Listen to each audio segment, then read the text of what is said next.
ভক্ত ভগবান ভগবান ভক্তকে উদ্ধার করলেন। এরপরে আসছে গজেন্দ্র উদ্ধার। একদিন গজরাজ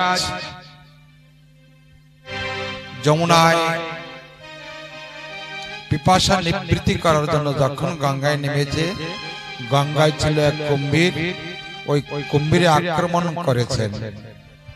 গজরাজ চিন্তা করলেন এর থেকে আমাকে উদ্ধার করার তো আর কেউ নেই বিশ্বে। তখন ওই যমুনায় এক পদ্ম ফুল ছিল, ওই পদ্ম ফুল সুরে উঠে গোবিন্দকে অর্পণ করে বললেন, হে গোবিন্দ, আমার রাজ্যে এই বিপদকে একমাত্র তুমি উদ্ধার করতে পারো প্রভু।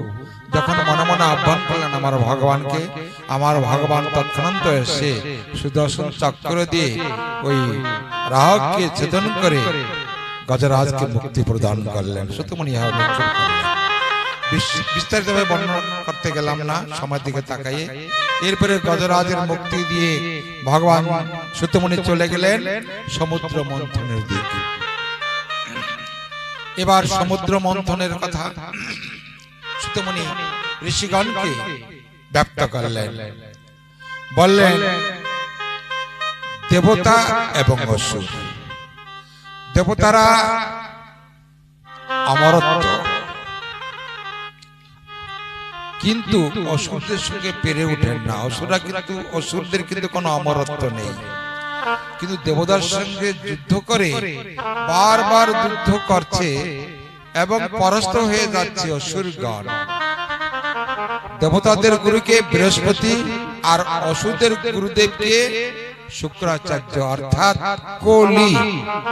শুক্রাচার্য অসুরদের গুরু হচ্ছে শুক্রাচার্য। যখন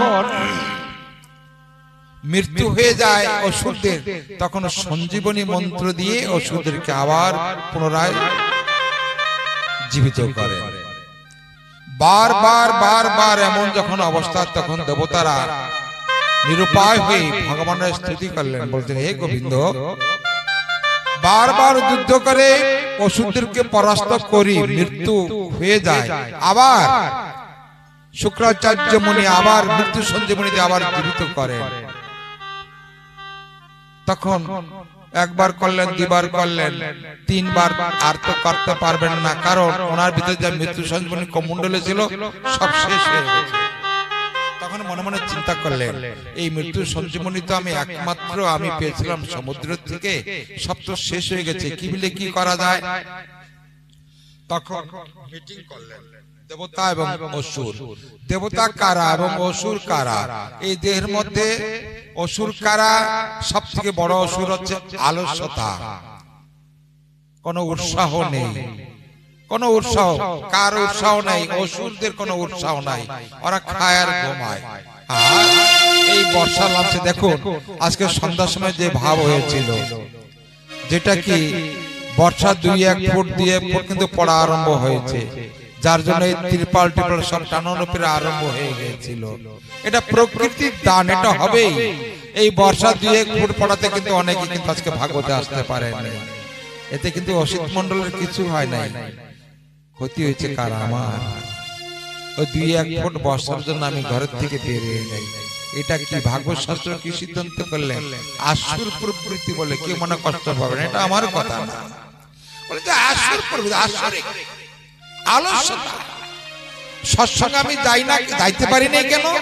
আরে দোষ, এত সুন্দর সিরিয়াল দেখেছি, আর ওইখানে গেলে কি ওই কি শুনবো? ওই ভাগবত কথা ও তো সব জানা আছে, আমার সব জানা হয়ে গেছে, সব তো জানা হয়ে গেছে। আমার 157 নম্বর থেকে আমাদের সুখদেব দাদা আসছে, ওতে প্রত্যেক বছর ভাগবত কথা দেন, করান, শ্রবণ করেন। আবার ওনার কি অজানা আছে যে আবার অত দূর থেকে জঙ্গলের ভিতরে একা একা মোটরসাইকেল নিয়ে আসছেন। একটা এক্সাম্পল স্বরূপ বলছি কথাটা, কি দরকার আছে? তাহলে এখানে নিচে বোঝা যাচ্ছে যে অনজানার অনেক কিছু আছে ওনার জানা, আর আমি তো সব জেনে গেছি না। মালকানগিরি দূর দূরান্ত থেকে এসে কিন্তু সাধু সঙ্গ করে যাচ্ছে, সৎসঙ্গ করে যাচ্ছে, অথচ আমি ঘরের পাশে থেকে আমি সৎসঙ্গ করতে পারিনি, যেতে পারিনি। শ্রবণং কীর্তনং দর্শনং, নববিধা ভক্তির মধ্যে শ্রবণ করা, দর্শন করা, স্পর্শন করা, তিনটা। খালি শ্রবণ করলে হবে না, দর্শনও দরকার আছে। খালি দর্শন করলে হবে না, স্পর্শনও করার দরকার আছে। এই যে মায়েরা যে বাবারা আসছেন এনারা দর্শনও করছেন, মানে দেখছেনও এবং শ্রবণও করছেন এবং স্পর্শনও করছেন, আলিঙ্গন দিচ্ছেন, ভাগবতকে স্পর্শন করছেন। তিনটা ভজন হয়ে যাচ্ছে। আচ্ছা, আমি তো ঘরের থেকে আসি না, শ্রবণ করছি, তাহলে আমার তিনটা হবে তো? তিনটা হবে তো? এই জন্য দর্শন করা, শ্রবণ করা এবং স্পর্শন করা। আমি শ্রবণ করছি ঘরে শুয়ে শুয়ে, এটা ঠিক আছে, কিন্তু আমার স্পর্শন করা হচ্ছে তো? দর্শন করা আমি দেখতে পারছি তো ঘরে বসে? আমার সেই জ্ঞান চক্ষু আছে তো? যদি নাই, তাহলে পিছিয়ে পড়ে যাচ্ছে কি? আমি সন্ধ্যার সময় 2-1 ফুট বর্ষা হয়েছে, তাই আমি দোকানের দরজা বন্ধ করে দিয়েছি। আর কি বর্ষাতে যাবো, যদি ভিজে যাই।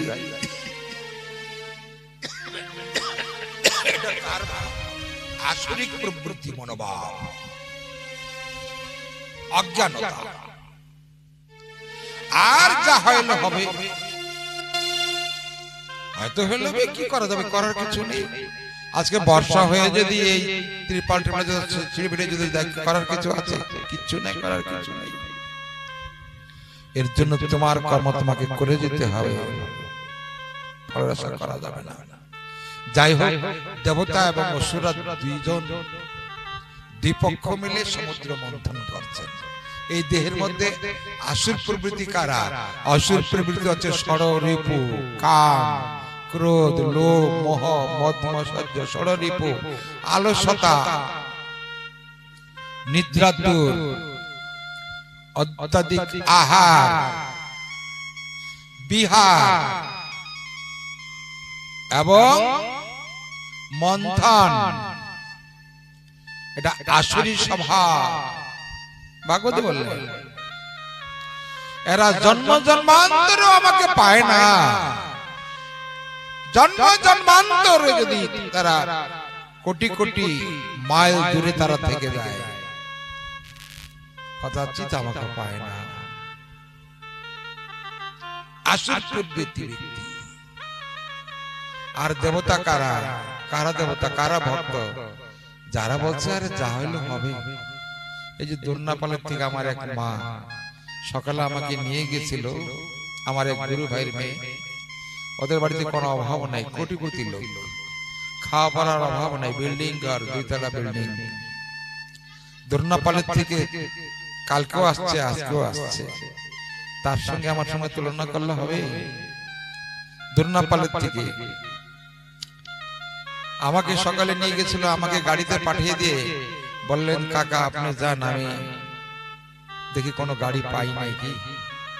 তারপরে ঠাকুরের এমনই কৃপা, কারে চলে আসছে। আমার এক ভাগিনা জদলপুর থেকে আসছে, তাকে কারে করে উঠে নিয়ে আসছে। দেখুন, যদি যাওয়ার যদি থাকে ভগবান তাকে সাথ দেন।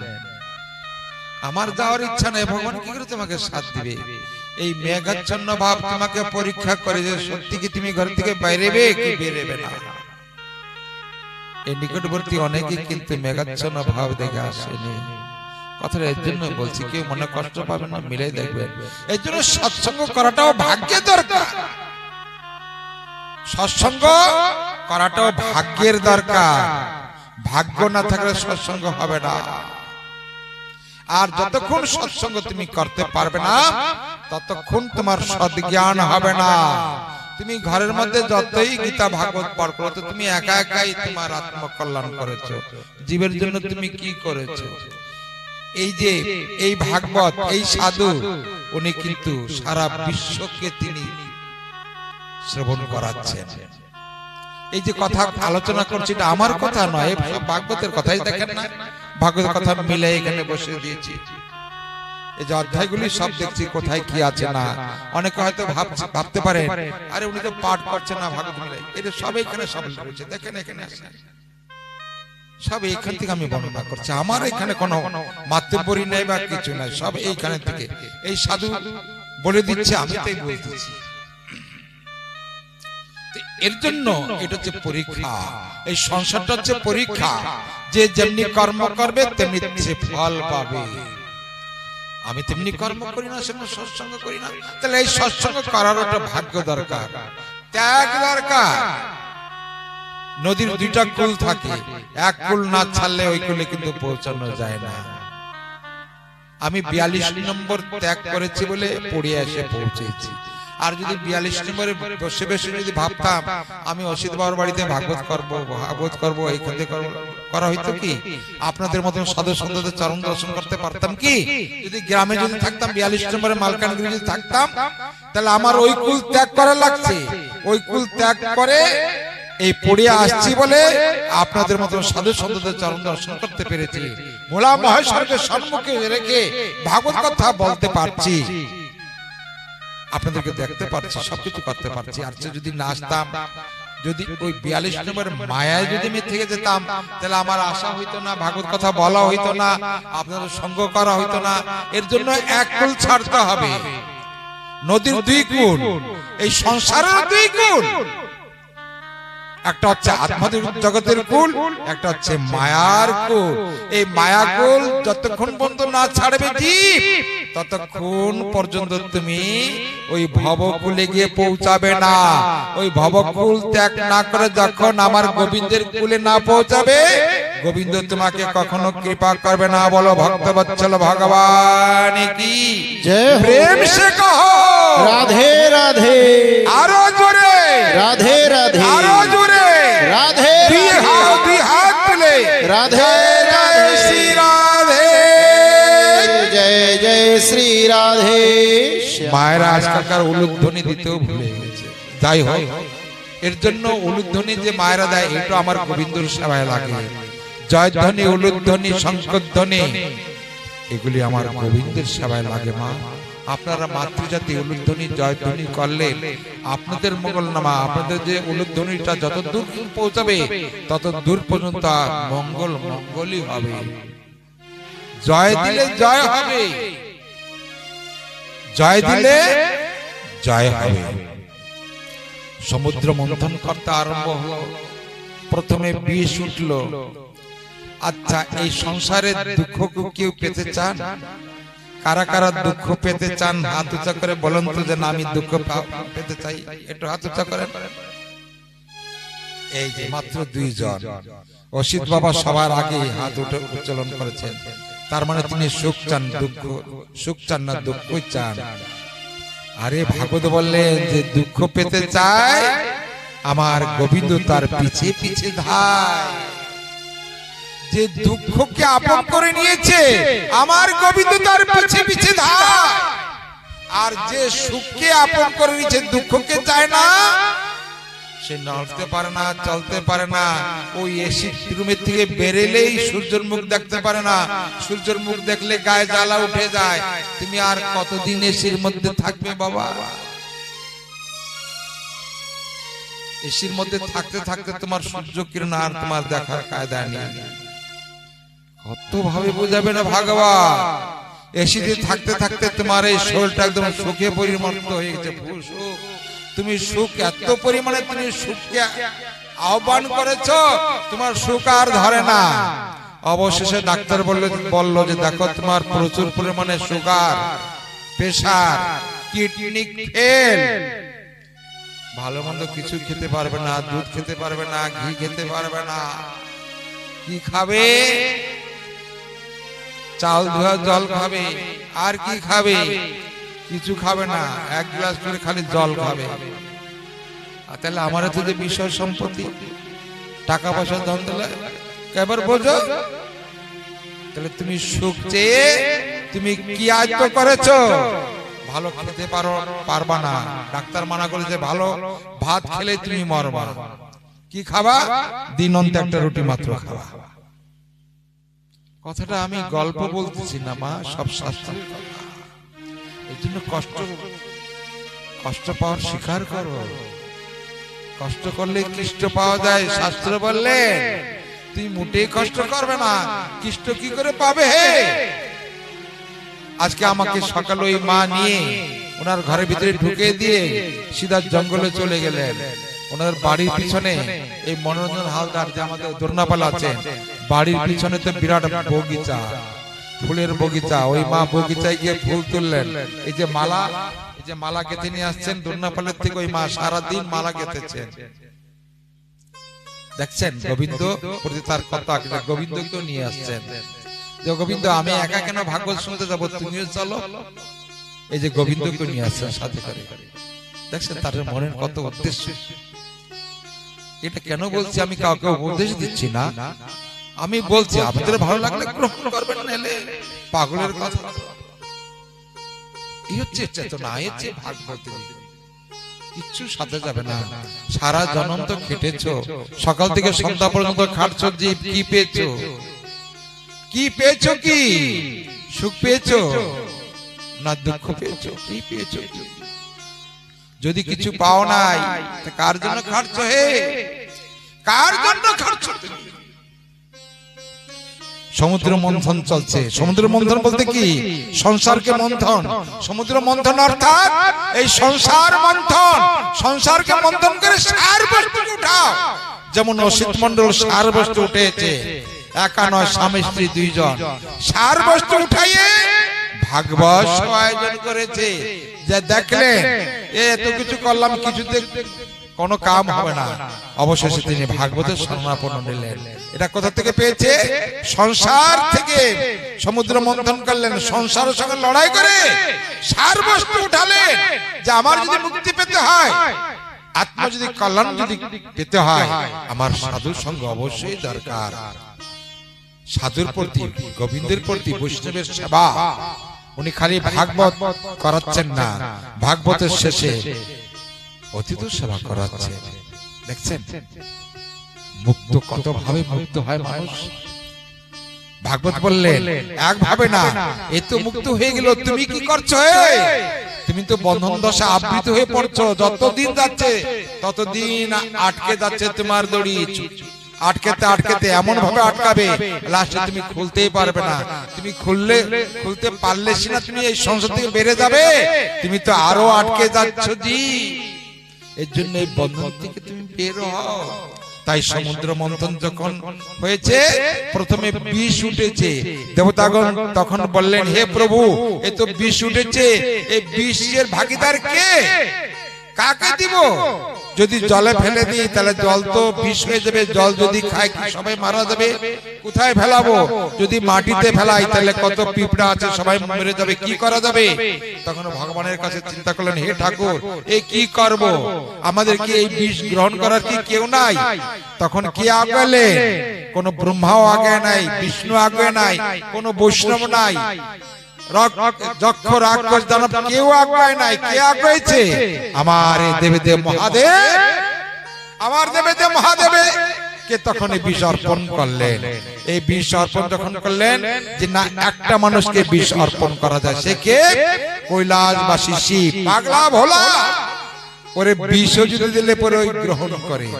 যখন ওই সমুদ্র থেকে দেবতা এবং দানব ওই ভোলানাথকে অর্পণ করলেন, ওই বিষ তখন ভোলানাথ যখন এই বদনে দিলেন, ওই বিষ তখন এখানে আটকে গেল, নিচের দিকে আর পড়লো না। কেন পড়লো না? এইখানে আমার রাম রয়েছে। এই শিব ঠাকুর আর রাম নাম করে। ওই রাম রয়েছে কোথায়? কণ্ঠে। যার কণ্ঠে গুরুর নাম, গোবিন্দের নাম রয়েছে, বিষয় তাকে কোনো আকৃষ্ট করতে পারে না, এই ভিতরে ঢুকতে পারে না, বিষয় ভিতরে ঢুকতে পারে না। তখন তার জ্ঞান বৈরাগ্য ত্যাগ আসে, তখন সাধু সঙ্গ করার জন্য জীব লালিত। আচ্ছা, টাইম হয়ে গেছে, যাই হোক, এখানে ভাগবত কথা বিশ্রাম রাখছি। সকালে ভালো থাকবেন। তো সমুদ্র মন্থন থেকে বিষ উঠেছে, বিষ সর্বপ্রথমে গ্রহণ করলেন ভোলা মহেশ্বর। তারপরে অনেক কিছু উঠলে, অনেক দেবতারা নিলেন। তারপরে সেই সমুদ্র থেকে কি উঠলেন? অমৃত ভাণ্ড উঠলেন। সে অমৃত ভাণ্ড নিয়ে কাড়াকাড়ি গন্ডগোল হলো দেবতা দানবের মধ্যে। তারপরে মহা চিন্তায় পড়ে গেলেন, কি করা যায়? তখন ভগবান মোহিনী রূপ ধারণ করলেন। মোহিনী রূপ ধারণ করে ওই অমৃত ভাণ্ড সকল দেবতাদেরকে তিনি পান করালেন, অসুরদেরকে কিন্তু বঞ্চিত করলেন।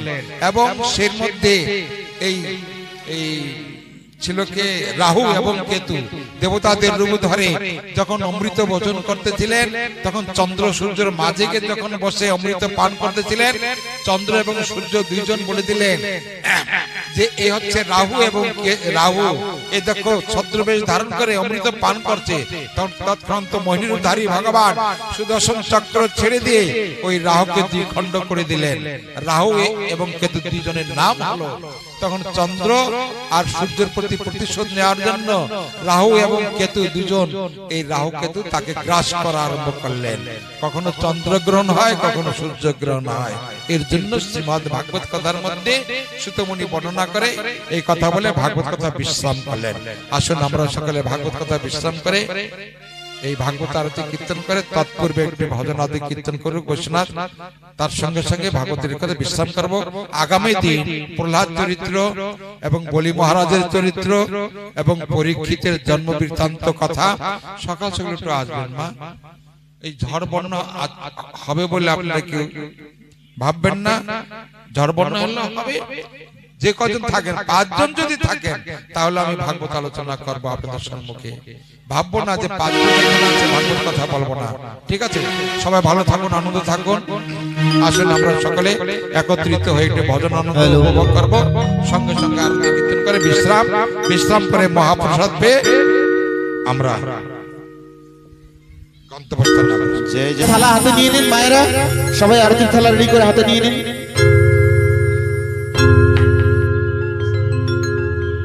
बसा कर तेरी मूर्ति राधे राधे उतारूं मैं गिरधर तेरी आरती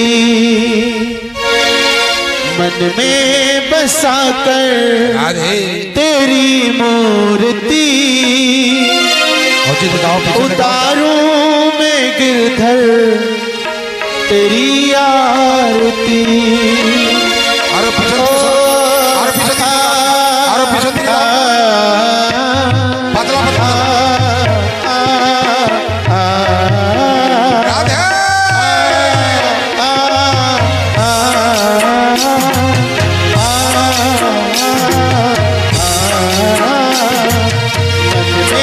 बसा कर तेरी मूर्ति बसा कर तेरी मूर्ति उतारूं मैं गिरधर तेरी आरती उतारूं मैं गिरधर तेरी आरती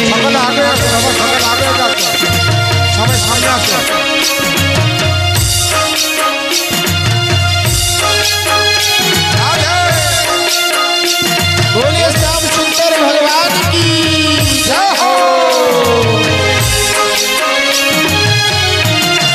बाबारा সবাই একটু আগে এসুন সামনে এগিয়ে আসুন সামনে শ্রী রাধে রাই গৌর হরিবে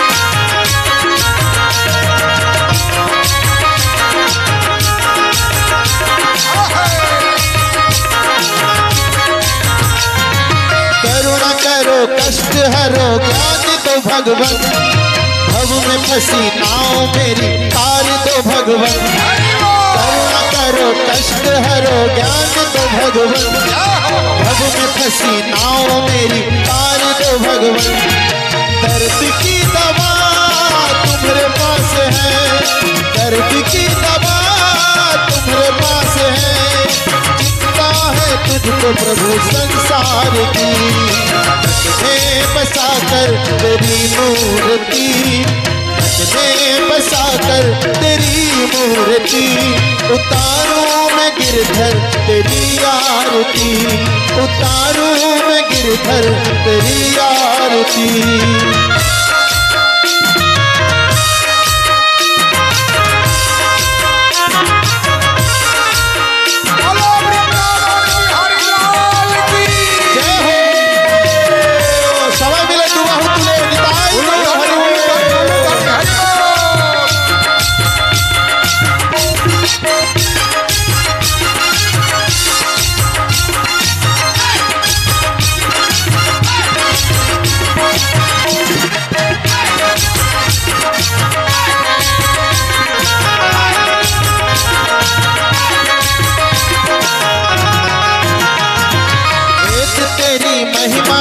संत करे ध्यान, नारद गुणगान करे छेड़े वीणा तान। वेद तेरी महिमा गाए संत करे ध्यान, नारद गुणगान करे छेड़े वीणा तान। सब कुछ तेरा कुछ ना मेरा, सब कुछ तेरा कुछ ना मेरा, जिंदगी दया की है भीख मांगती। में बसा कर तेरी मूर्ति, में बसा कर तेरी मूर्ति, उतारूं मैं गिरधर तेरी आरती, उतारूं मैं गिरधर तेरी आरती।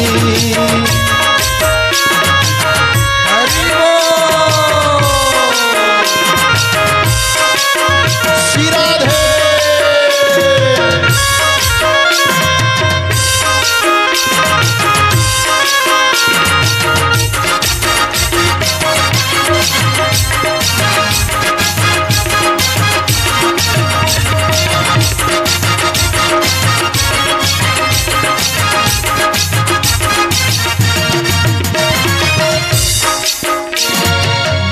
तुझसे क्या मैं यही सोचूं भगवन, जिंदगी जब तेरे नाम कर दी अर्पण।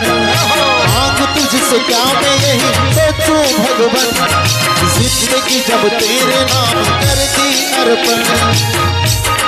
भक्त तेरे द्वार करते हैं पुकार, भक्त तेरे द्वार करते हैं पुकार, दास मुरारी तेरी गाए आरती।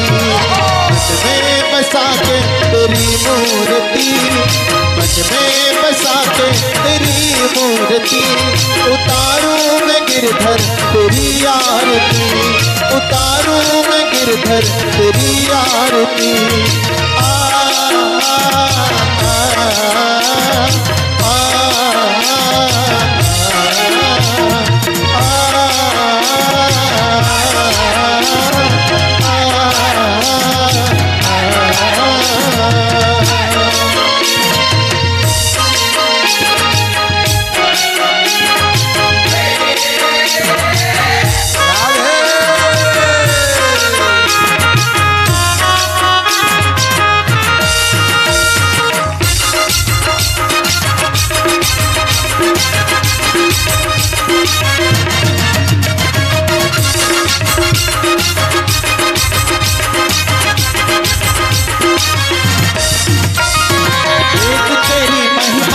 संत करे ध्यान, नारद गुणगान करे छेड़े वीणा तान।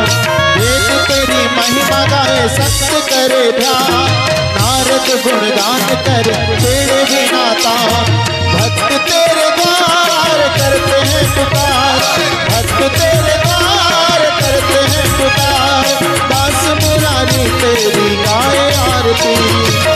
में बसा कर तेरी मूर्ति, मन में बसा कर तेरी मूर्ति, उतारूं मैं गिरधर तेरी आरती, उतारूं मैं गिरधर तेरी आरती।